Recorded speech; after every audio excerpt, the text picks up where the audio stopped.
Hey, everybody, and welcome to a new type of episode I'm trying called the Friday Wrap Up on Streamlined Solopreneur. A short episode where I talk about three things: what's on my mind this week, recommended reading, and recommended media. This show is designed to help you automate your business so you can take time off worry free. And hopefully, this curation will help you think more about your systems. I'm your host, Joe Casabona. And here's what's on my mind. First, I've been seeing more types of shows like this, and I've always liked the idea of a weekly news kind of based podcast. I wanted to start adding recommended reading to my full length Monday episodes, but because of the way I batch them, most of the articles I recommend would be a month old by the time they come out. But by the time the episode comes out. So I'm trying this. I'm calling it the Friday Wrap Up. I'm thinking I would record it either Thursday evening or Friday morning. And it's just about some of the things that happened this week that I'm thinking about. So here's what's on my mind. The first is I had a pretty lively discussion in a community I'm a part of where someone shared their process for using AI agents to basically write long form articles for them.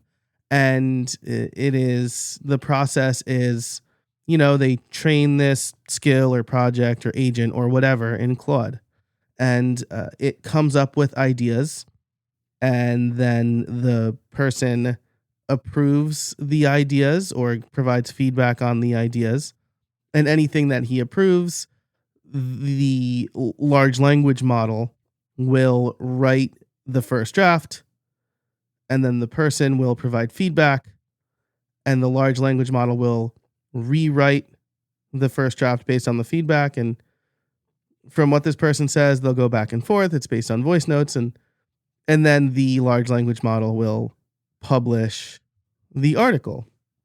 And I said, at what point would you feel uncomfortable putting your name on this? And I feel really strongly about this. I'm actually working on a long form episode, like a full episode about this idea and the negative ramifications of it. But I feel like if no matter how well you train an AI or a large language model, right, a word calculator, if it's coming up with the ideas and writing all the words, it doesn't matter how much feedback you give it. You didn't come up with this. And I strongly feel like if you can't be bothered to sit down and write the messy first draft, then why should anybody be bothered to read it?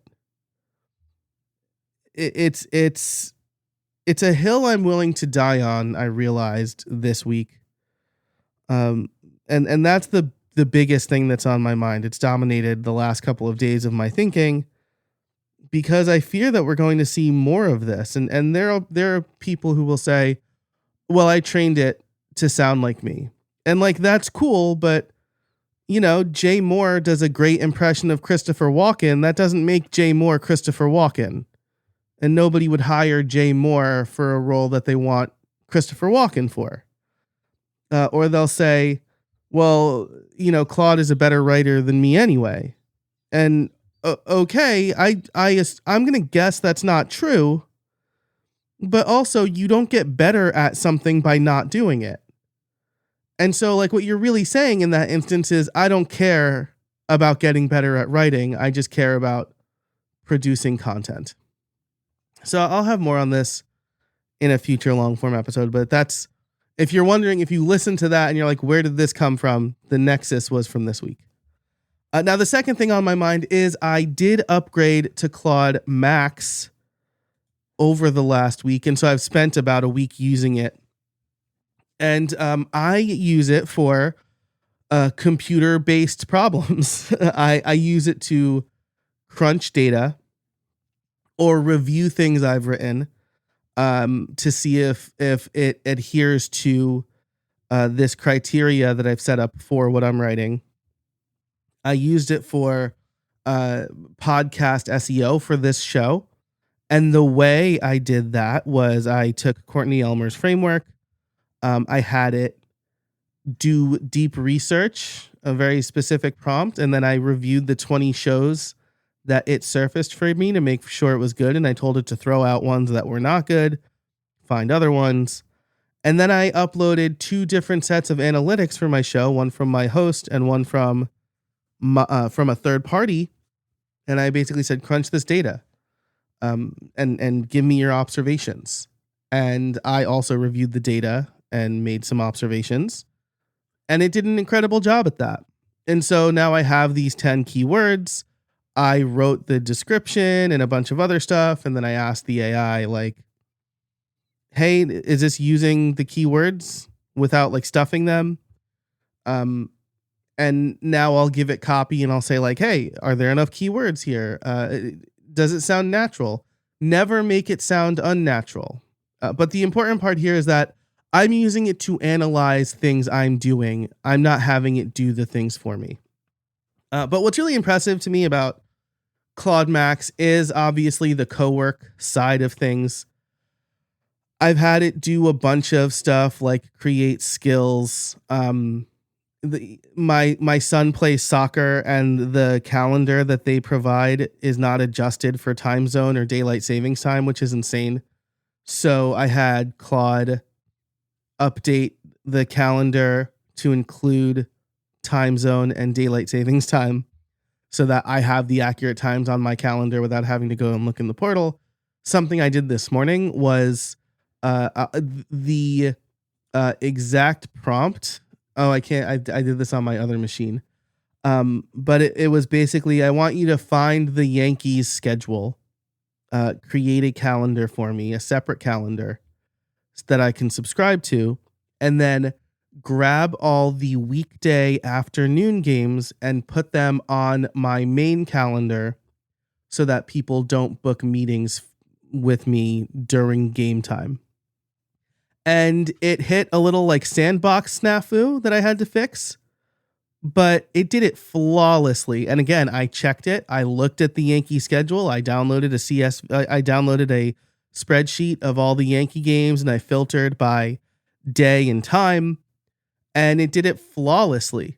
And so like, that's really impressive. That saved me a ton of time having to look up the Yankee schedule and then manually add those games. So, and that's a very computer thing, right? Look at this data, do other stuff. It's computer talking to computer. And so I'm excited to continue to use Claude. A lot of the tools I use have like an MCP. And I like that it can crunch data for me in the background while I can actually focus on the creative work. Which is my whole goal for this podcast, right? Help you automate things that you don't have to do so you can do the things that you have to do or want to do. So that's what's on my mind this week. Recommended reading, I have 2 articles. One is mine, based on everything that's on my mind. I feel like I should mention the 3-question test for using AI effectively. I basically go through why most people are using AI wrong, because when the test is it's doing something so I don't have to, that's not the correct thing to test on, because it doing something incorrectly doesn't help you achieve your goals. So speaking of this person at the top of the show, I'd love to know how many of those articles that he publishes actually help him, whatever his goal is. What rank, maybe rank in SEO is fine, but get people to join his mailing list, get people to hire him. What's the point of the writing? And if it's thought leadership, is it really thought leadership if you're not doing the thinking? So I have a 3-question test. I will link the article and everything I've mentioned here in the show notes. And then the second article is by Jason Snell on 6 Colors. It's called Rethinking RSS Newsletters and How I Read Every Morning. This really resonated with me. This was kind of the impetus for me starting this format episode, because I constantly think of this. I've tried a bunch of RSS readers. I currently have Feedly, and I don't really like it. It's like a fire hose. And so I've moved to Feedbin with an app called Current. Feedbin, like a killer feature for me is being able to forward newsletters to my RSS reader so that all of my reading is in one spot. And so I just think this is a really good article. Jason Snell obviously thinks about this stuff a lot. His process, I heard about Current here in this article. He doesn't use it, spoiler alert, but I like that he thinks about this because I think about this a lot. Like, what's the way for me to most effectively read and consume news in a way that's not overwhelming, that doesn't feel like a to-do list. So really enjoyed that, Rethinking RSS Newsletters and How I Read Every Morning by Jason Snell on 6 Colors. And then the recommended media, this one really pushes all of my buttons. It's called I Made a Network of Every Home Run in MLB History. It is a YouTube video that visualizes every home run ever hit. And even if you are not into baseball, if you are into data and data visualization, this video is well worth the watch. I think it's so interesting, his approach to how he did it and the kind of conclusions and like hidden history that he can find in this. And some of the stories that are told with the data I really like. So I made a network of every home run in MLB history. That's over on YouTube. Again, I'll link it in the show notes here. But that's it for the Friday wrap up. If you liked this episode, let me know by going to streamlinedfeedback.com.